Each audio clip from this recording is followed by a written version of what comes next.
അപ്പോൾ ഇന്നൊരു സാറ്റർഡേ ആണ്. അപ്പം ഞങ്ങൾ ജസ്റ്റ് ഒന്ന് പുറത്തിറങ്ങി. അപ്പോൾ ഇവിടെ അടുത്ത് തന്നെ ഒരു മോളുണ്ട്, അപ്പോൾ അവിടേക്കാണ് വന്നേക്കുന്നത്. അപ്പോൾ ഇവിടെ 1-2 ഷോപ്സിലൊക്കെ കയറേണ്ട ആവശ്യമുണ്ടായിരുന്നു. പിന്നെ അപ്പോൾ ഇന്നൊരു വ്ളോഗ് എടുക്കാമെന്ന് വിചാരിച്ചു. കാരണം ഞങ്ങളിപ്പോൾ അടുത്ത നാട്ടിലൊക്കെ പോയി തിരിച്ചു വന്നപ്പോൾ ഒരു ചെറിയൊരു ബ്രേക്ക് എടുത്തു. അപ്പോൾ എന്തായാലും ഇന്നൊരു ചെറിയൊരു വ്ളോഗ് എടുക്കാമെന്ന് വിചാരിച്ചു. അപ്പോൾ നമ്മൾ മോളിൻ്റെ അവിടെ എത്തിയിട്ടുണ്ട് കേട്ടോ. അപ്പോൾ ഇവിടെയായിരുന്നു ഞങ്ങൾ മുമ്പ് താമസിച്ചിരുന്നത്. ഇതാണ് ഞാൻ പറഞ്ഞ മോള്. ട്രീ ഫൗണ്ടെയിൻസ് എന്നാണ് ഈ മോളിൻ്റെ പേര്.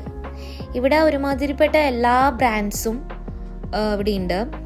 CNA, H&M, സാറ, ബർഷ്ക, അങ്ങനെ ഒരുപാട് ക്ലോത്തിങ് ബ്രാൻഡ്സും, പിന്നെ ഒരു ഹൈപ്പർ മാർക്കറ്റ് ഉണ്ട്, പിന്നെ വലിയൊരു ഫുഡ് കോർട്ട് ഉണ്ട്. അങ്ങനെ ഒരുമാതിരിപ്പെട്ട കുറേ ഷോപ്സ് ഉണ്ട്. അപ്പോൾ നമ്മൾ ആദ്യം പോണത് ആക്ഷൻ എന്ന് പറഞ്ഞിട്ടുള്ള ഒരു ഷോപ്പിലാണ്. ഇവിടെ അത്യാവശ്യം നല്ല അഫോർഡബിൾ ആയിട്ടുള്ള റേറ്റിൽ നമുക്ക് സാധനങ്ങളൊക്കെ വാങ്ങിക്കാൻ പറ്റുന്ന ഒരു ഷോപ്പാണ് ആക്ഷൻ.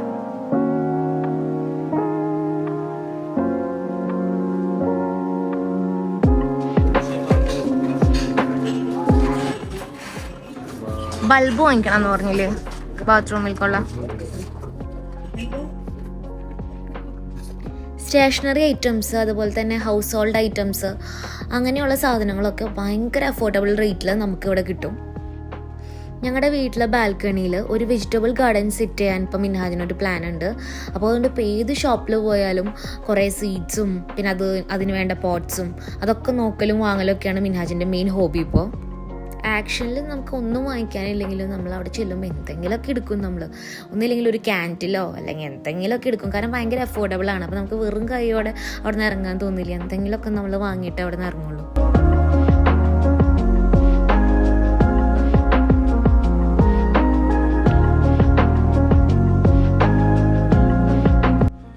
ഇങ്ങനത്തെ കണ്ടെയ്നേഴ്സൊക്കെ കാണുമ്പോൾ എനിക്ക് ഭയങ്കര ആക്രാന്തമാണ് കേട്ടോ. അപ്പോൾ നമുക്ക് പുഡിങ് സെറ്റ് ചെയ്യാം അല്ലെങ്കിൽ എന്തെങ്കിലുമൊക്കെ ഇട്ട് വയ്ക്കാം എന്നൊക്കെ പറഞ്ഞിട്ട് കൺവീൻസ് ചെയ്ത് മിൻഹാജിനെ കൊണ്ട് ഇത് വാങ്ങിപ്പിക്കുന്ന രംഗങ്ങളാണ് ഈ കാണുന്നത് മുഴുവൻ.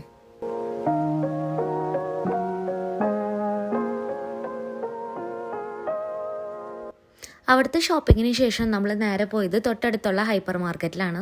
ഇവിടെ നമുക്ക് സെൽഫ് ചെക്ക് ഔട്ട് ചെയ്യാൻ പറ്റും. അപ്പോൾ അതിന് വേണ്ടി നമ്മുടെ കയ്യിലുള്ള കാർഡ്, ആ ബാർകോഡ് കാണിച്ചിട്ട് ഇവിടെ നിന്നൊരു സ്കാനർ എടുക്കണം. നമ്മുടെ നാട്ടിലെ പോലെ ഇവിടെ സാധനങ്ങൾക്കൊക്കെ MRP റേറ്റ് നമുക്ക് കാണാൻ പറ്റില്ല. അപ്പോൾ ഈ സ്കാനർ നമ്മുടെ കയ്യിലുണ്ടെങ്കിൽ നമുക്ക് എല്ലാ ഐറ്റത്തിൻ്റെയും പ്രൈസ് നമുക്ക് ജസ്റ്റ് അതിൻ്റെ ബാർകോഡ് ക്ലിക്ക് ചെയ്യണ വഴി നമുക്ക് കാണാൻ പറ്റും. അതുമാത്രമല്ല, അവസാനം നമ്മൾ ചെക്കൗട്ട് ചെയ്യുന്ന സമയത്ത് ഈ സ്കാനർ അവിടെ വെച്ചിട്ടുണ്ടെങ്കിൽ നമ്മൾ വാങ്ങിയ എല്ലാ സാധനങ്ങളുടെ പ്രൈസും ആ സ്ക്രീനിൽ നമുക്ക് കാണാൻ പറ്റും. അപ്പോൾ അതുവഴി നമുക്ക് പെട്ടെന്ന് തന്നെ ചെക്കൗട്ട് ചെയ്ത് പുറത്തിറങ്ങാൻ സാധിക്കും. ഒരു ഡെസേർട്ട് ഉണ്ടാക്കാൻ വേണ്ടി കുറച്ച് സാധനങ്ങളൊക്കെ ആവശ്യമുണ്ടായിരുന്നു. അപ്പോൾ അതിന് വേണ്ടിയാണ് മെയിനായിട്ടും ഞാൻ ഈ സൂപ്പർ മാർക്കറ്റിൽ വന്നത്. അപ്പോൾ തിരാമിസു ആണ് ഞാൻ ഉണ്ടാക്കാൻ പോണത്. അപ്പോൾ ആദ്യമായിട്ടാണ് ഞാനത് ട്രൈ ചെയ്യുന്നത്. അപ്പോൾ അതിൻ്റെ റെസിപ്പിയൊക്കെ ഞാൻ നോക്കി വെച്ചിട്ടുണ്ട്.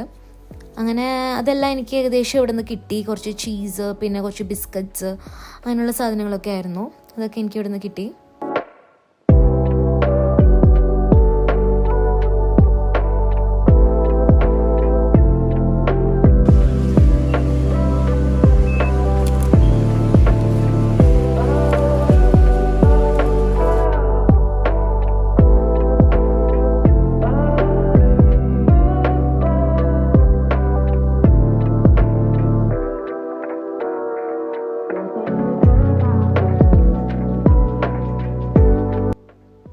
ഇതുപോലെ സെൽഫ് ചെക്കൗട്ട് ചെയ്യുകയാണെങ്കിൽ നമുക്ക് കുറേ നേരം ക്യൂവിലൊന്നും നിൽക്കേണ്ട ആവശ്യമില്ല. പെട്ടെന്ന് തന്നെ സാധനങ്ങൾ വാങ്ങിയിട്ട് ചെക്കൗട്ട് ചെയ്ത് നമുക്ക് പുറത്തിറങ്ങാം.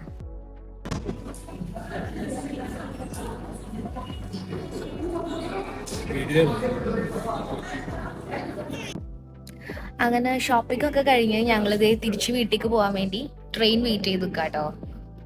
ട്രെയിൻ എത്ര മിനിറ്റ്സ് ഉണ്ട്? അപ്പോൾ ഈ 15 മിനിറ്റ്സ് ഉണ്ട്. അപ്പോൾ കുറച്ച് നേരം പോസ്റ്റായി. ബസ് ഉണ്ട് അവിടേക്ക്, പക്ഷേ ബസ്സിന് കുറച്ചധികം ടൈം എടുക്കും. കുറേ സ്റ്റോപ്പൊക്കെ നിർത്തിയല്ലേ. ഇതാകുമ്പോൾ ഒരു 10 മിനിറ്റ്സ് കൊണ്ട് നമ്മൾ വീടെത്തും. അങ്ങനെ അപ്പം നമ്മളിങ്ങനെ വെയിറ്റ് ചെയ്തിരിക്കുകയാണ്.